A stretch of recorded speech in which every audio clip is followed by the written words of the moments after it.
Salut tout le monde, on se retrouve aujourd'hui pour parler de la saison 2 de La Roue du Temps et plus particulièrement des 3 premiers épisodes. J'avais déjà fait une vidéo sur la chaîne sur la saison 1, donc juste avant que la saison 2 sorte. Et c'est vrai que là, avec l'arrivée de la saison 2, j'ai envie de regarder les épisodes et je ne m'attendais pas en fait à ce que on ait que les 3 premiers épisodes de disponibles et ensuite un épisode par semaine. J'avais pas l'info en fait tout simplement. Mais du coup, j'avais pas envie d'attendre la fin de la diffusion de la saison 2 pour la regarder et pour vous donner mon avis. J'avais vraiment envie de commencer tout de suite, surtout que 3 épisodes, eh bien ça permet en fait d'introduire beaucoup de choses. Donc voilà, aujourd'hui on va parler des 3 premiers épisodes de la saison 2 et cette fois-ci dans la vidéo il y aura uniquement que des spoilers, il n'y aura pas de partie sans spoiler. Comme ça au moins je peux parler ouvertement du coup de ces 3 premiers épisodes. Surtout que là en fait comme il n'y a que 3 épisodes, j'ai pas envie de m'attarder sur les personnages, les décors, les musiques, les effets spéciaux, tout ça. En fait je préfère garder ça pour la saison au global et pas uniquement pour 3 épisodes. Donc là on va clairement parler en fait de certains points, certains moments en fait de ces 3 épisodes. Du coup, on va faire un peu le tour de tous les personnages et on va commencer par Nynaeve. Donc c'est un personnage que de base j'apprécie pas plus que ça. Peut-être parce qu'elle est là juste pour protéger ses amis et qu'elle a un pouvoir vraiment extraordinaire, ce qui fait que du coup c'est un personnage que j'apprécie mais sans plus. Et là pour le coup, j'ai vraiment apprécié son histoire, mais vraiment parce que les arches en fait, tout simplement parce que les arches, parce qu'en fait elle est coincée dans les arches. Et du coup, j'imagine très bien en fait la suite de l'histoire pour elle, puisqu'en fait au tout début des épisodes, et d'ailleurs en saison 1, en fait c'est un personnage qui est assez chiant parce qu'elle a en fait un caractère très très fort, elle veut pas se plier à ce qu'on lui demande, et en fait limite on se demande en fait pourquoi elle est là dans la tour blanche, bon on sait pourquoi, mais c'est vrai que du coup elle a pas sa place, elle se plie pas aux règles, elle veut même pas essayer en fait au final, c'est vraiment aller dans son idée, dans sa manière de penser, et c'est vrai que du coup c'est peut-être pour ça que début saison 2 j'ai trouvé qu'elle était quand même un peu chiante, mais là du coup avec l'histoire des arches, je trouve ça juste trop bien, j'aime beaucoup en fait cette histoire, le fait que on sait pas si c'est la réalité ou si c'est justement une vision, une sorte de vision. Alors bien sûr, je me doutais qu'elle allait ressortir de l'arche à un moment ou à un autre, mais c'est vrai que l'avantage, c'est que je sais maintenant que son caractère va évoluer, qu'elle va sûrement en fait changer, maintenant qu'elle a appris beaucoup de choses.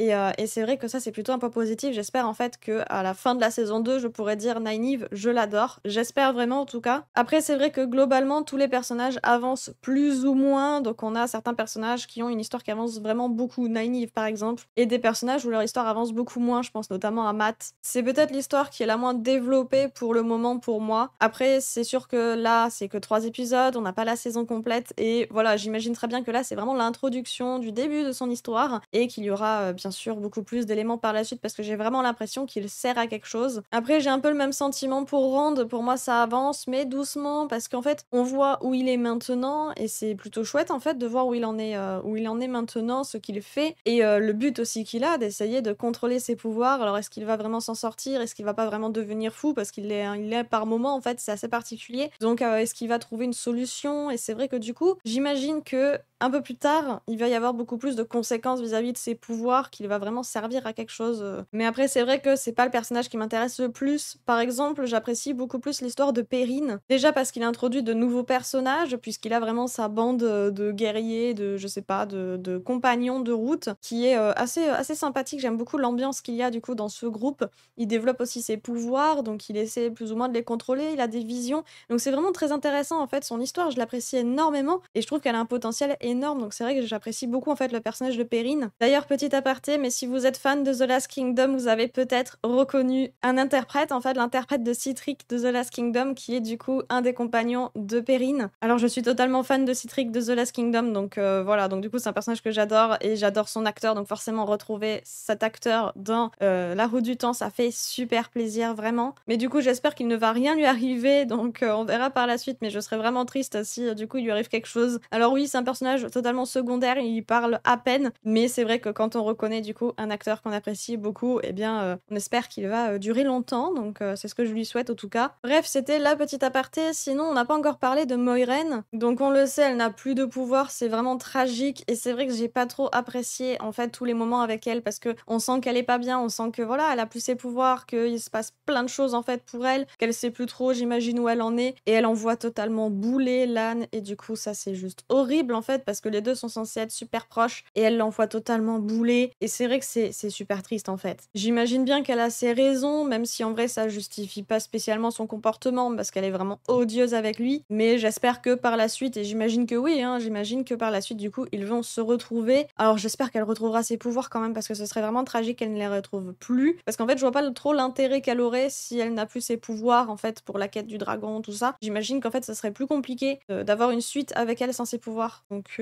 voilà, donc j'espère qu'elle les retrouvera et qu'elle aura de nouveau son lien avec Lan. On verra bien. Après, globalement, les 3 épisodes permettent de bien faire avancer chaque personnage, chaque histoire aussi, mais plutôt des histoires personnelles du coup, puisqu'en fait, pour moi, l'histoire globale pour l'instant n'avance pas, ou vraiment très très peu, ou je comprends peut-être pas tout, ce qui fait que je vois pas trop peut-être l'importance de certains détails vis-à-vis du coup du méchant de l'histoire. Je l'avais dit dans la vidéo sur la saison 1 que j'espérais beaucoup en fait apprécier davantage la saison 2 à la saison 1, puisque pour moi la saison 1 introduit vraiment l'univers.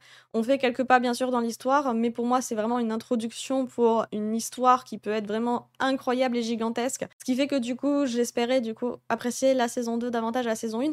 Et c'est vrai que là pour le moment les 3 premiers épisodes m'ont énormément plu et j'ai vraiment hâte en fait de voir la suite. Alors je suis pas sûre de regarder un épisode par semaine, parce que pour moi c'est un rythme qui est vraiment très très court et j'ai tendance à oublier en fait d'une semaine sur l'autre certains détails que j'aimerais ne pas oublier pour regarder la suite, ce qui fait que du coup j'attendrai peut-être quelques semaines pour regarder du coup plusieurs épisodes à la fois. Bien évidemment je vous ferai une vidéo sur la saison 2 quand elle sera terminée. En attendant, n'hésitez pas à me dire en commentaire ce que vous avez pensé des 3 premiers épisodes du coup de la saison 2, ou même tout simplement votre avis général sur la série. N'hésitez pas à mettre un petit pouce bleu si la vidéo vous a plu, ça aide énormément la chaîne à vous abonner, et sur ce je vous dis à bientôt pour une prochaine vidéo.